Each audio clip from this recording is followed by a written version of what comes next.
Do you believe that a large piece of wood like this makes extraordinary work? Look at this person. He is carrying a large piece of wood that doesn't look like anything has formed. Then the wood was erected using heavy equipment and started cutting it. Every cut, every carving gives life to the wood.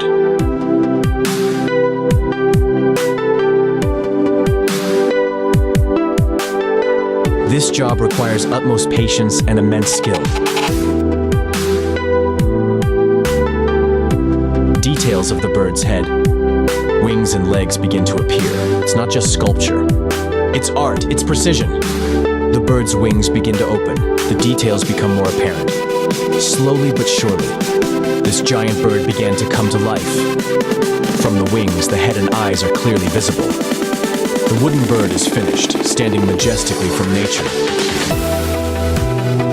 To beauty, wood becomes birds, imagination